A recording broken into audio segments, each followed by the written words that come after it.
And now to the latest on Hurricane Helene. People in Tallahassee, Florida, bracing for impact, filling up sandbags and gathering supplies. Governor Ron DeSantis declared a state of emergency for at least 61 of Florida's 67 counties. Some mandatory evacuations are in place in coastal areas. That has residents and vacationers looking for a place to go. Some of those people, residents there, flying into O'Hare. That's where we find our Kasey Chronis tonight. And Kasey, you've had a chance to speak with some who are fleeing Helene, right?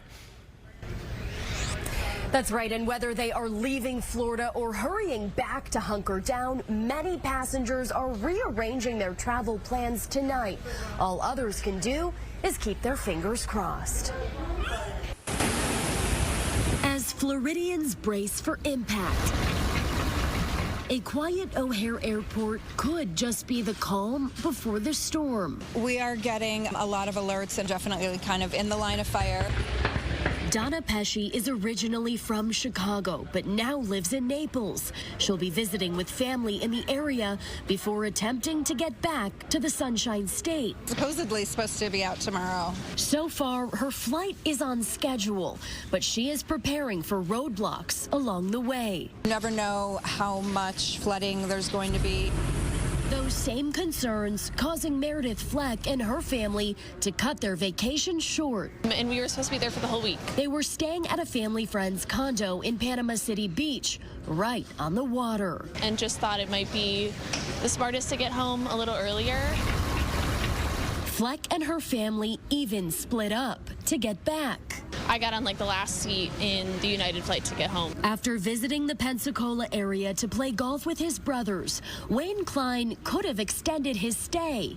There were a lot of offers to trade our flights for tomorrow or later in the week, but thought it best to return while he could. We're relieved. While some are getting back home, others are leaving theirs. Christy Calerco and her daughter Lexi live in Florida. And we were supposed to come on Friday, but due to the hurricane, we bumped it up a couple days to get out of the mess. Here to visit family in Chicago, they didn't want to risk getting stuck in Helene's path. United sent a text saying that we had the option to move it, so I jumped on that right away.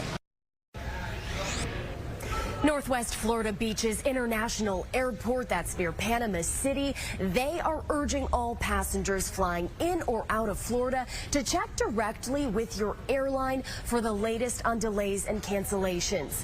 Meanwhile, Tallahassee Airport has already announced it is suspending operations tomorrow and will reopen when it is safe to do so. Reporting live from O'Hare, Kasey Chronis, Fox 32, Chicago. Chief Meteorologist Emily Walls is keeping an eye on Helene and how the storm could impact our weather here in the coming days. Hi, Emily. Hello, that's right. So we're actually going to see the remnants of Helene working into the Chicagoland area by the time we reach into this upcoming weekend. But for now, let's talk about the tropics. What you're looking at here is the circulation of Helene. We have maximum sustained winds of 85 miles per hour. Wind gusts are now up to 105 miles per hour. So this is still a Category 1 hurricane, but watch what's going to happen tonight. So this is very rapidly going to be intensifying to a Category 2, then a Category 4 just before landfall tomorrow in the Big Bend region. 15 to 20 feet of storm surge going to be possible. And then as it lifts to the north, it's still a Category 1 moving through Georgia and possibly still tropical storm status by the time it reaches Tennessee. So it's going to take a while for this thing to lose some steam.